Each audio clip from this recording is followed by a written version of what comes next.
Another interrelated stressor is the basic quest for stable shelter and the movement of people, in other words, housing and migration pressures. In the United States, we're facing a housing affordability crunch in many regions that has been building for years. Home prices and rents have skyrocketed in numerous cities and suburbs, far outpacing wage growth. Many younger adults, even with decent jobs, find themselves priced out of the housing market, unable to afford the down payment or monthly costs of a home in the communities where they work. Instead, they remain stuck renting, often paying a large percentage of their income to a landlord, with little left to save. Others are forced to seek housing far from city centers, enduring long commutes, which takes a toll on family time and personal well-being. Even before the recent inflation surge, we had millions of households spending upwards of 30%, 40%, even 50% of their income on housing, levels that financial experts call cost-burdened or severely cost-burdened. The pandemic, ironically, in some places made things worse. Remote work led to a reshuffling of where people wanted to live, driving up prices in formerly affordable areas as urban dwellers moved to the country or smaller towns. And low interest rates during that period, combined with supply chain issues slowing new construction, created a perfect storm of high demand and low supply. Now, with interest rates higher, buying is even more out of reach for many. The human side of this is that housing insecurity is a growing worry. When people can't find affordable housing, they delay life milestones like marriage or having children, which circles back to family breakdown and low birth rates. They may move more frequently, leading to transient communities where neighbors don't invest in relationships because people come and go. In worse cases, people fall into homelessness, a crisis that has become more visible on the streets of many U.S. cities, from Los Angeles to smaller cities and even rural areas. Homelessness is often the result of multiple factors: mental health, addiction, economic shifts. But the lack of affordable housing is a big piece of the puzzle. Migration is a related stressor, operating both domestically and internationally. Domestically, we have internal migration, people relocating from one state to another in search of better opportunities or lower costs. This can revitalize some areas. For instance, some southern states have seen influxes of residents and businesses, while depopulating others.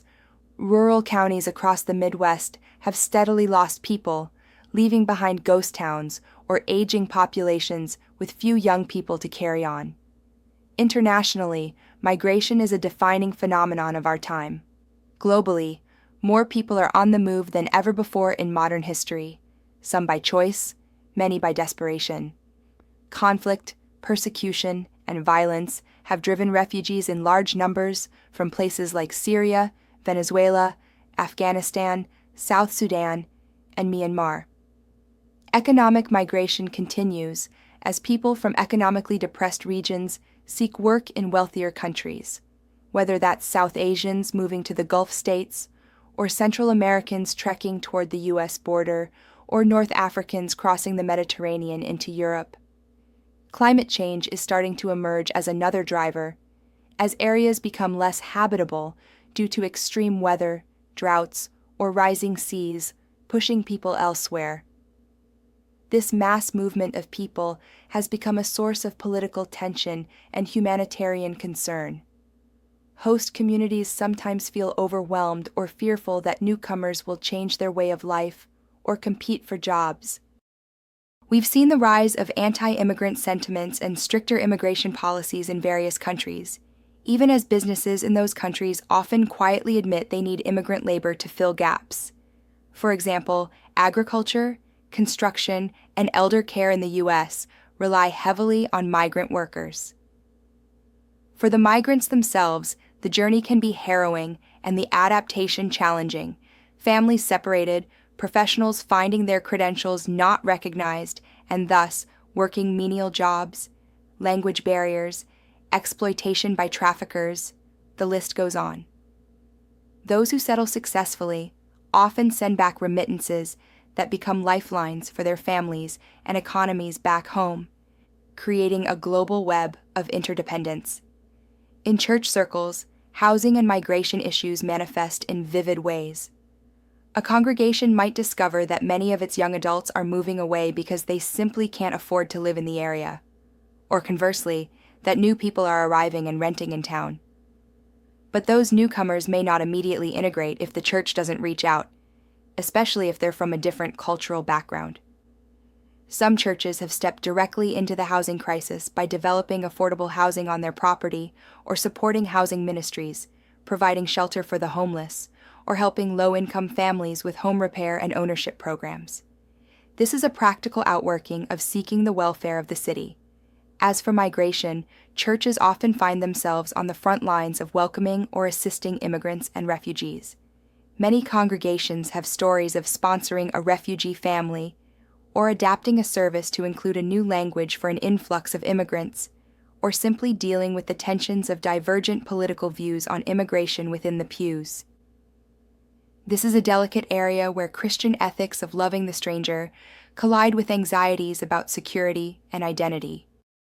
Missional leaders will need to be bridge builders, educating their congregations about global realities that lead to migration and fostering empathy, while also addressing legitimate fears and helping communities adapt to demographic changes.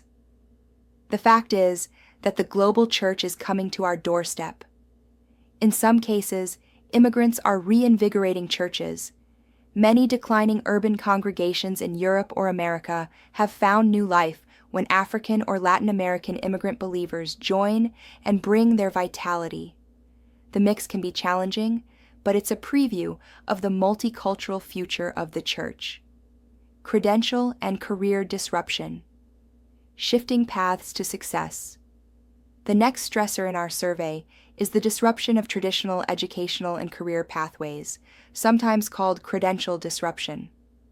For much of the last century, there was a fairly standard script for how to achieve economic stability in places like the United States. Do well in high school, go to college, perhaps even further to graduate school, get a degree, a credential, and that would open the door to a stable, well-paying career. A college diploma, and certainly a professional degree, was seen as a ticket to a better life, and statistically it did lead to higher incomes and opportunities. This drove a massive expansion in higher education. More people than ever attended college, including many first-generation students and historically marginalized groups, which is a great achievement. However, in recent years, cracks in this model have emerged. The cost of higher education soared to astonishing levels, burdening students with heavy debt loads that many struggle to repay. At the same time, the guarantee of a good job at the end has weakened. We have college graduates working in jobs that don't require degrees or unable to find work in their field.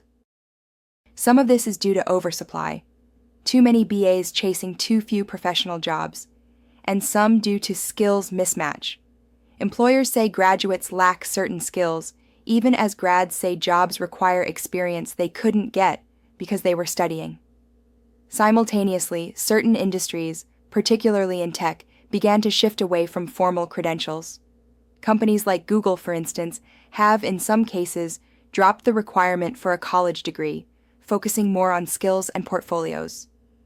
The rise of coding boot camps, online certifications, and self-taught entrepreneurs shows alternative routes. The gig economy also undercuts the old model. Platforms care more about your rating or output than your resume. These trends are accelerated by the earlier megatrend of automation. As some jobs vanish, entirely new ones pop up, like data scientist, social media manager, AI ethicist, that may not have a clear degree pipeline, forcing people to learn on the fly. So, the neat pathway of go to school, get a job, has become a more winding road. It can be disorienting for young adults, and those advising them, parents, mentors. Should a teenager today focus on getting into the best college possible, or would they be better off learning a trade or starting a business right out of school? The answer is no longer obvious. Another aspect of credential disruption is that the reputation and trust in institutions of higher learning has eroded among some segments. There's a growing narrative, particularly in some American communities, that universities are out of touch or ideologically biased, or simply not worth the cost. When a generation of people feels they were promised a better life if they followed the rules, took loans, studied hard, and then they ended up underemployed and financially strained, a backlash is natural. We see that in political movements that rail against elites, or the push to return to more vocational training in high schools rather than steering everyone to college. How does this disruption affect human flourishing? At an individual level, one's early career years are often crucial for building self-esteem, financial foundation, and a sense of purpose. If those years are spent drifting between gig jobs, or unemployed, or in work that doesn't utilize one's gifts, it can lead to frustration, delayed adulthood milestones, and sometimes mental health struggles. We see more 20-somethings moving back in with parents, delaying marriage not just by choice, but by economic necessity. We also see mid-career workers needing to retrain due to automation, which is daunting if you also have a family to support at the same time. Society as a whole benefits when talents are fully utilized. Disruption risks some human potential falling through the cracks. For the church, these trends should prompt us to rethink how we mentor and support those in our communities, especially younger members. The old advice of just get a good education and everything will be fine might ring hollow. Instead, churches might offer pragmatic help, like hosting job fairs, connecting young people to older professionals in their field for networking, since networks can matter more than credentials now, or even providing training in basic life skills that aren't taught in school, financial literacy, conflict resolution, etc. There's also a pastoral angle. How do we help people discover their calling and sense of vocation in a chaotic job landscape? This is where theological insight can meet practical need.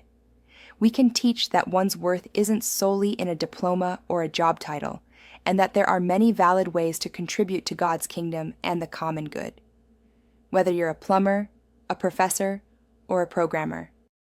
The church can validate and honor a wider range of vocations, something that could resonate in a time when so many feel that only a narrow band of knowledge economy jobs are respected. In some emerging economies, there's a parallel disruption, albeit with different flavor. In countries like India or Nigeria, you have large numbers of graduates but not enough jobs, resulting in educated unemployment. It's common to hear of a taxi driver or gig worker abroad who actually has a college degree from their home country but left because they couldn't find work suitable to their education. That brain drain is a loss for the home country and can be a tough reality for the individual who had big dreams. There are also countries where higher education quality varies widely, and employers place more weight on certain institutions, leaving many graduates of lesser-known colleges undervalued. The challenge for the global church is similar, young people everywhere wrestling with the promise and pitfalls of education and career. We have a discipleship challenge to help them navigate ambition, disappointment, and ethical choices in career, all the more complicated when career paths are non-linear and insecure. Cultural polarization. A house divided. Let's turn to a socio-cultural stress that pervades our public life today: intense cultural and political polarization. In the United States, polarization has reached levels that many observers say are the worst since the Civil Rights era, or even the Civil War. People are divided along political lines to an extreme degree, not just disagreeing on policy, but often viewing those on the other side with distrust or outright animosity. Surveys show that significant percentages of Americans harbor deeply negative stereotypes about members of the opposite political party, and many would be unhappy if their child married someone from the other party. It's as if we have two tribes, each with its own news sources, social media echo chambers, and even versions of reality. Beyond politics, polarization extends to cultural issues: how we view race, gender, immigration, public health, etc., and even basic facts. We can't even agree on what's true.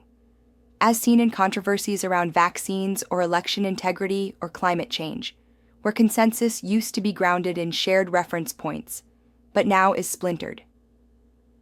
This polarization is stressful for society because it erodes trust in institutions, trust between citizens.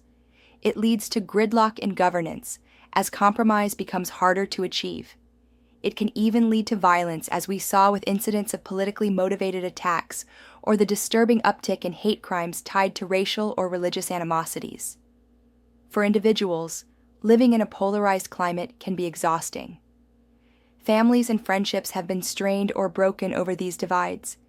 Thanksgiving dinners turn ugly, Facebook threads explode, workplace conversations become minefields. Many people retreat from engagement altogether, choosing to avoid talking about anything substantive for fear of conflict, which then can feed loneliness or a feeling of fragmentation in community. Others double down and become activists of sorts, which can be healthy civic involvement, but in a hyper-polarized environment, it sometimes veers into extremism, or an us versus them siege mentality. What's fueling this polarization? There are many theories. Social media algorithms certainly play a role by amplifying outrage and siloing people in like-minded bubbles. Partisan media channels contribute by often presenting biased perspectives and vilifying the other side.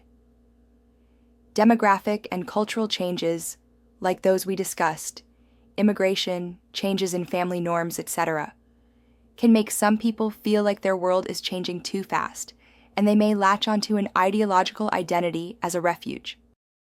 Economic frustrations also find outlet in pointing fingers at political adversaries or marginalized groups.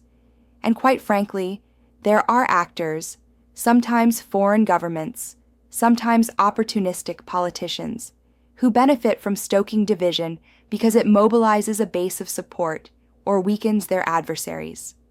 For the Church, polarization is a particularly poignant challenge because it strikes at the heart of our message of unity in Christ and love of neighbor. Our congregations often include people from across the political or cultural spectrum, though sadly, some congregations have become more monolithic as people church shop for a community that mirrors their politics. Maintaining fellowship and focus on mission, when members might fundamentally disagree on hot-button issues, requires intentional leadership. We've seen churches torn apart over disagreements on pandemic responses, or on social justice issues, or on simply how directly one should address political topics from the pulpit. Missional leadership in a polarized context means being a peacemaker and a truth teller. It means fostering a church culture where civility and empathy are countercultural hallmarks, where folks actually listen to each other's stories and fears rather than trading talking points. It might involve setting some ground rules for discourse, encouraging spiritual disciplines of humility and quickness to listen. And importantly, it means reminding the church of its supra-political identity. We are a people bound together by something deeper than party or nationality, a new creation whose allegiance is to God's kingdom. That has political implications, yes, but it doesn't map neatly onto human divisions. We should also be aware of polarization beyond America. Many other countries are experiencing their own versions, sharp divides between religious and secular in some societies, or between ethnic groups, or between urban cosmopolitans and rural traditionalists. Brazil, for instance, went through a period of deep political polarization.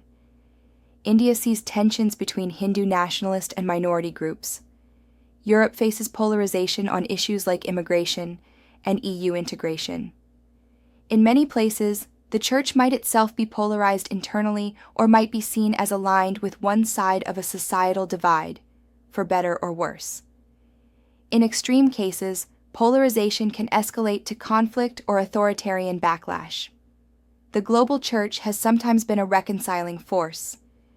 Think of truth and reconciliation efforts in post-conflict settings. But it has also sometimes been complicit in division.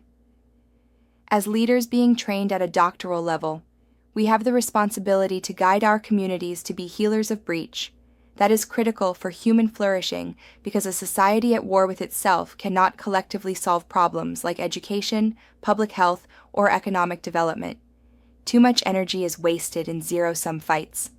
If the church can demonstrate another way, unity and diversity, speaking truth in love, working side by side despite differences, it offers a desperately needed witness and, frankly, a relief from the constant combat of the wider culture.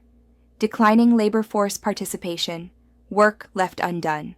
The final stressor I'll touch on is an economic-sounding one, but it carries deep social implications.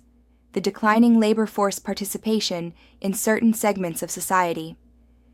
Labor force participation means the share of the population that is either employed or actively looking for work. In the U.S., this overall rate has been falling over the past 2 decades, in part because of the aging population. Retirees naturally lower the participation rate. But even if we focus on prime-age adults, say 25 to 54 years old, we see a worrying trend. A significant number of people in this prime working age are not working or seeking work. This is especially true among men. Today, there is a historically high percentage of prime-age men who are simply out of the labor market. Some are homemakers or caregivers, but many are not. They are often men who have lost jobs and become discouraged, or who have criminal records that make job finding hard, or who have fallen into substance abuse and poor health. There's also a notable decline in workforce participation among young adults, late teens and early 20s, compared to decades past. More of them are in prolonged education, or sometimes just drifting. And among women, the trend is more complex. Women's workforce participation rose dramatically in the late 20th century, plateaued, and in some cases slightly retreated, particularly in the aftermath of COVID-19, where many women left jobs to handle childcare during school closures, and some haven't returned. Why is declining participation a concern? Work, despite our occasional gripes about it, is a source of structure, dignity, and social connection for most people. When someone isn't engaged in productive activity, be it paid work or purposeful volunteering or homemaking, they often suffer loss of identity and purpose.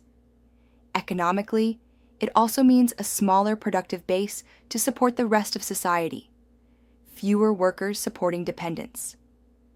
We see pockets of the country where a large share of working-age folks are idle, and those areas often become hotbeds of social problems. Addiction, family breakdown, it's harder to form stable families if economic prospects are dim. Even higher mortality rates from so-called deaths of despair. This ties many threads together. You can see how an economic trend, jobs going away due to automation or trade or consolidation, can lead to labor non-participation, which then leads to social ills and personal trauma, which then loops back into difficulties re-entering the job market. It's a vicious cycle in some communities. Furthermore, declining participation can reflect barriers that need addressing. Some people are out of the labor force because they can't afford childcare or lack access to it, so they stay home with kids. Some because they're battling mental or physical health issues and our systems don't accommodate them. Others because they lack the education or skills for the jobs that exist, but also lack pathways to gain them. So, it's partly a symptom of other failures, healthcare gaps, education gaps, etc. The church can have a role here too. Historically, many churches have seen work not just as economic necessity, but as a calling, part of God's intent for human dignity. So helping people engage in meaningful work can be a mission in itself. Some congregations run jobs programs or social enterprises that employ those who are hard to employ, like a cafe run by a church that intentionally hires recovering addicts or former prisoners to give them a second chance. Even within church staffing, some are creative in hiring people part-time who need some income and structure, even if it's not a typical ministry role. Also, the community aspect of church can partially substitute for the community aspect of a workplace for those who aren't employed.